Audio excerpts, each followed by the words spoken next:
സാധിക്കുകയാണ്. ശരിക്കും പറയുമ്പോൾ താങ്കൾ പറഞ്ഞൊരു പണ്ട് കൊടുത്തൊരു ഇന്റർവ്യൂ പറഞ്ഞിട്ടുണ്ട്, ഒരാളെ തകർക്കാൻ PR വർക്ക് ചെയ്താലും സാധിക്കും എന്നൊരു ഇത്. അത് ശരിക്കും പറഞ്ഞാൽ ഇന്നത്തെ ബേസിക്കലി ഇപ്പോൾ സൈക്കോളജിയാണ്. ഇപ്പോൾ ചോദിച്ച ചോദ്യം എനിക്ക് മനസ്സിലായി. ഇപ്പൊ നിങ്ങളൊരു പോസ്റ്റിന്റെ താഴെ ഒരു 100 കമന്റ് കണ്ടാൽ ഓട്ടോമാറ്റിക്കലി നിങ്ങളുടെ മൈൻഡിൽ അതാണ് ശരി.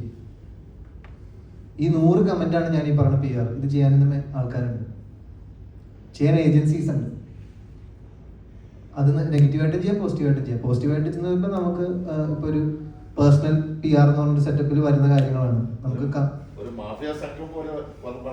അല്ല, അത് ഞാൻ പറഞ്ഞ അത് പേഴ്സണലി ചെയ്യുന്നവരുടെ കാര്യം ഞാൻ പറയാം. എനിക്ക് അത് ഞാനത് പിടിച്ചിട്ടില്ല. കാര്യം അത് അത്ര നല്ലൊരു എത്തിക്കൽ പരിപാടിയായിട്ട് തോന്നില്ല. കാര്യം നമ്മൾ തന്നെ പൈസ കൊടുത്ത് ഇങ്ങനെ ഒരു നറേറ്റീവ് നമ്മളെ കുറിച്ച് എഴുതണം നമ്മൾ തീരുമാനിക്കണ പോലെയാണ്.